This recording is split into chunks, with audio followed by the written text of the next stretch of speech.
できることがあるのに何もしないというのはただの罪だ。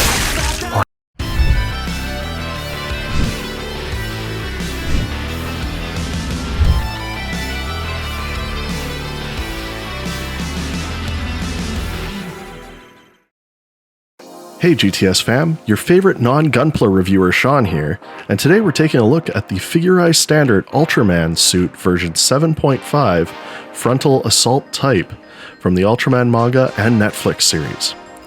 Taking a look at the front of the box, we see some fantastic box art of the version 7.5 going into battle alongside Zero.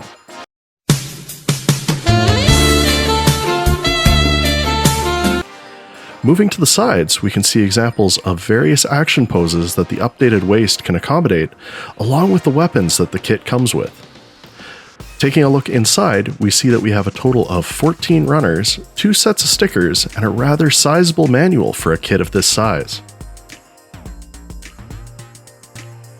As I mentioned before, this kit comes from the ongoing Ultraman manga and Netflix series that are alternate sequels to the original Ultraman series produced by Tsuburaya Productions back in 1966. The design of the 7.5 is inspired by Seven from the Ultra 7 series from 1968, who is also the father of Zero. Humans don't stay alive for the sake of survival, but rather for the sake of things that bring purpose. This suit is worn by Moriboshi, a very cynical, no-nonsense alien that won't hesitate to mercilessly destroy any alien who he deems a threat. This often leaves him in conflict with his fellow Ultras, Shinjiro and Shin, who despise unnecessary killing. Now let's suit up and get this review started.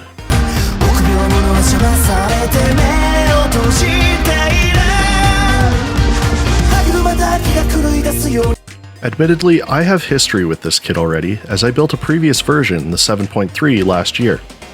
The newest parts for me are the derrick levels of weapons that come with it, but we'll go more in depth with all that shortly, and the new color scheme. When it comes to the build, it's quite straightforward, only taking about 4 hours to do with a really impressive color design. But be attentive when assembling the waist, because it is easy to misread the internals for the action waist. Sadly, one of the most glaring issues with this kit's build is that nearly every limb and weapon is composed of 2 pieces clamshelled together. So be prepared to do a lot of seamline removal if you want to really make it a showcase piece. The kit is also very sticker heavy between the color correcting stickers for the weapons and the extra detail stickers.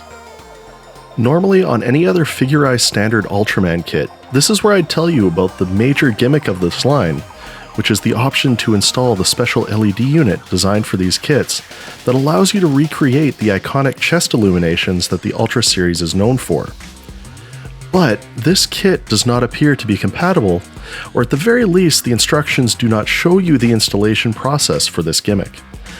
That leaves the large number of accessories as the main gimmick for this kit. The accessories and weapons in this kit are so extensive that I can hear Derek by all meansing from here. Included are the Eye Slugger, 2 swords, 2 EX rifles with barrel extension attachments, 2 short hand knives, 2 large cannons, 5 sets of hands, and an action base to display this back-heavy mother trucker. Now we're at the point where I get the most critical of this kit, and its predecessor, the 7.3. Because the poseability is simply not good, even in comparison to the Ultraman B-Type, which was the very first kit in the figurized standard Ultraman line. The joints are incredibly basic, with only a blatantly obvious single point of articulation at the elbows and knees. Speaking of the knees, posing them has an extra point of complication and frustration because the lower legs peg into the thigh of the kit at the knee. This can lead to issues with the leg popping off if you manhandle it too much while trying to get it into a nice pose. The one major point of articulation that this kit actively brags about on the box, the action waist, is also quite disappointing due to it feeling very much like an afterthought, which sadly it was. The movement while there is incredibly stiff and limited in what it can do. Sadly, my Zero kit has an LED unit installed in its chest, or I'd be able to demonstrate the difference between the 7.5 and a kit that was designed with waist movement first and the LED unit second. To be completely honest, unless you're a die-hard fan of the Ultraman franchise, or like your model kits to feel like an action figure from the 90s, I'd recommend not picking up this kit, or the 7.3.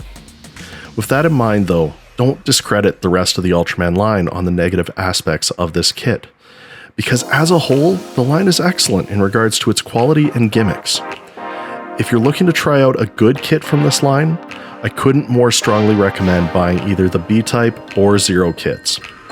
Here's hoping that the upcoming Taiga Sky-Type and Zophie kits coming later this year are a return to form for this line. And Bandai, if you're listening, I'm still hoping to see you release a Jeed and Zet kit soon, by the way.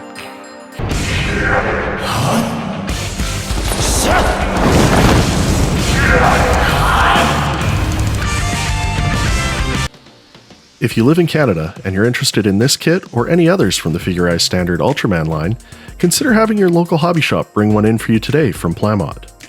Also, come hang out with me over at twitch.tv/DG_Gunpla on Tuesdays and Thursdays at 6 p.m. or on Saturday mornings at 10. I'll be working on projects and reviews during the week and playing some games on Saturday.